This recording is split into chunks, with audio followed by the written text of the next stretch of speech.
আচ্ছা তুমি চুপ করো তো। সাত্বিক মনে পুজো করছি। সাত্বিক মানে পুজো করছে? তা কি পুজো করছে গো? আচ্ছা ফুটবল পুজো। ফুটবল পুজো। তা ইনি কি নতুন দেবতা?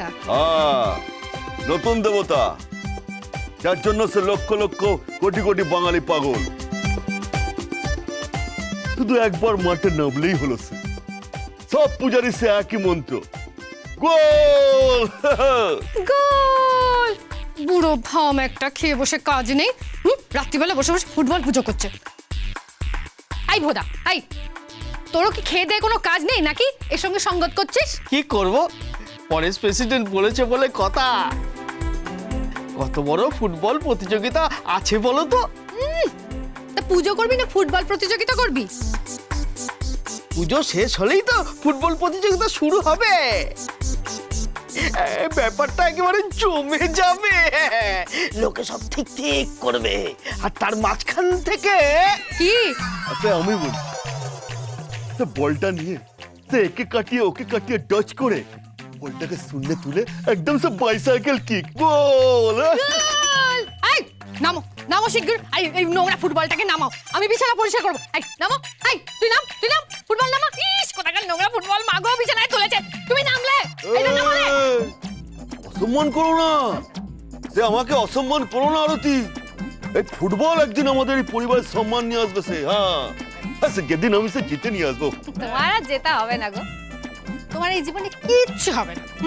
নিষ্কর্মা ঢেকি একটা, শুধু ফুটানি করতেই জানো। সে তুই আমাকে নিষ্কর্মা বললে? তুমি নিষ্কর্মা? 12 মাস 13 পার্বণ কি করছো? এই ফুটবল প্রতিযোগিতা করছো, কখনো শুয়ে রক্তদান করছো, কখনো বসে ছবি আঁকছো, আর কোনো পুজোই তো বাদ নেই বাবু। হ্যাঁ, সবকটা পুজো করছো, কালী পুজো, দুর্গা পুজো, বিশ্বকর্মা পুজো, লক্ষ্মী পুজো, সব পুজো করছো। বলি কাজের কাজটা কি করছো শুনি? আচ্ছা তুমি চুপ করো তো। শোনো আরতি, আরে সে বাইরের লোকের সামনে স্বামী স্ত্রী ঝগড়া করে না, এটা হচ্ছে স্বামী স্ত্রীর ব্যক্তিগত ব্যাপার, আর এটা শোয়ার ঘরের ব্যাপার সে, বুঝলে? বোধা বোধা শোন, আরে বলটা ধর, সাবধানে ধর। এটা নিয়ে গিয়ে না সে গোল পোস্টের ওখানে রাখবি, তো ডপ করে এটা সে প্রণাম করে নে। তারপর শোন না, সে পুরোহিত মশাইকে বলবি সে এমন পুজো করতে, সে এমন পুজো করতে, আমি যেন সে জিতে যাই, বুঝলি? সে কথাটা বুঝলি তো? যাবো তাহলে প্রেসিডেন্ট এখন এখন আসি। আচ্ছা চলি। পুজো শেষ হলেই গরম গরম ফুটবল খেলা শুরু। কাল সকাল থেকেই প্র্যাকটিস শুরু। জয় গুরু, জয় গুরু, জয় গুরু, জয় গুরু। সে কেমন প্রতিভা দেখো, হ্যাঁ, নাটকের প্রতিভা, মানে সে অভিনয়ের যেমন প্রতিভা তেমনি খেলার প্রতিভা। হ্যাঁ, আরে অহংকার করো, অহংকার, কেমন স্বামী পেয়েছো বলো? হ্যাঁ, অহংকার করো, অহংকার করো। বুড়ো ভাম একটা, কাজ নেই কম্ম নেই। আজকে ঘুড়ির প্রতিযোগিতা, কালকে ক্যারাম প্রতিযোগিতা, এখন এই ফুটবল প্রতিযোগিতা। আমি শেষবারের মতো বলে দিচ্ছি, এই ফুটবল যদি আমি আবার আমার বিছানায় দেখেছি তাহলে কিন্তু বটে দিয়ে দুফালা করবো, আমি বলে দিলাম। চুপ বাবা, সে কেমন বউ, স্বামীকে একটু সহযোগিতা করে না? আশ্চর্য, সে মহিষ সাজলে দোষ, সে ফুটবল খেললে দোষ, আর বিচিত্র নারীর মন মাইরেছে।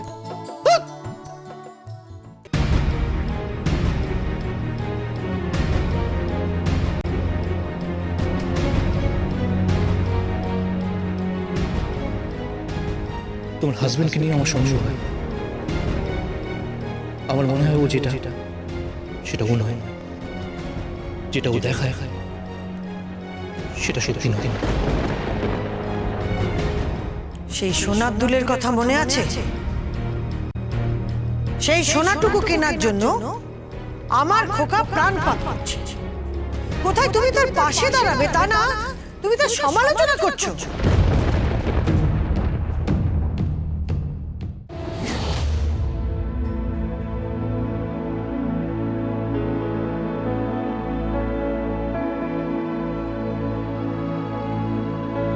কি আপনি এখনো ঘুমোননি? কটা বাজে খেয়াল আছে? হ্যাঁ জানি, আসলে যে ট্রেনটা করে আছি সেটা ধরতে পারিনি, তাই শেষ ট্রেনে আসতে হয়, তাই দেরি হয়ে গেল। আপনি জামা কাপড় ছেড়ে খেয়ে নিন। হ্যাঁ বাড়ির সবাই খেয়েছেন? মোটামুটি। অবশ্য আমি জানি আমি যতক্ষণ খাবো না ততক্ষণ আমার মাও খান না। আপনি না খেলে আরেকজনও খান না, সেটা আপনি বুঝতে পারেন? আমি না খেলে আমার মা খান না, কিন্তু আর কে খান না? না, কেউ না। আপনার স্বাদ মিটেছে আমাকে অপমান করে, আমার দিদি, পিসি, প্রীতের বাবার সামনে?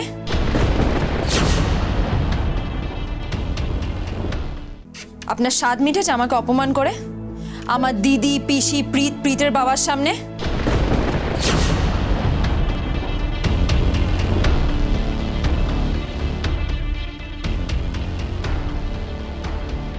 ও, আপনার কাছে খবরটা পৌঁছে গেছে তাহলে? হ্যাঁ, পৌঁছে গেছে। দেখুন, আমি ইচ্ছে করে অপমান করিনি। আসলে আমার খারাপ লেগেছে যে গাঙ্গুলি পরিবারের সদস্যরা দেবীপক্ষের দিন মধুমাতালের আড্ডায় গিয়ে নাচ গান করছেন, হইচই করছেন। দেখে আমার গাটা ঘিন করে উঠেছে। আমি জানি যে মামুনি, বৌমনি এনারা খুব শুদ্ধ সাত্ত্বিক মহিলা। এদের সাথে ওই কনি পিসি আর তিতিদি থাকে। আচ্ছা বলুন তো, তারপরেও ওনারা ওখানে কি করে যান? তার থেকে কোনো মন্দিরে যেতে পারতেন, কোনো জলসায় যেতে পারতেন, তা না। কোথায় যাচ্ছেন? গড্ডলিকা প্রবাহ। আপনাকে আর কঠিন কঠিন বাংলা বলতে হবে না। ওনারা কোথায় যাচ্ছেন কি যাচ্ছেন না সেই কৈফিয়ত আপনাকে দেবেন না।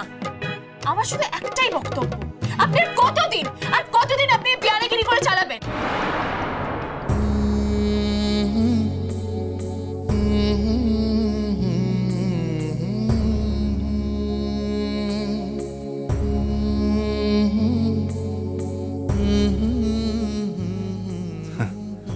আমাকে আর বেড়াগিরি করতে হবে না। দাঁড়ান,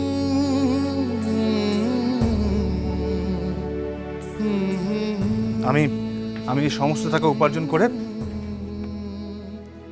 এইটা কিনে এনেছি।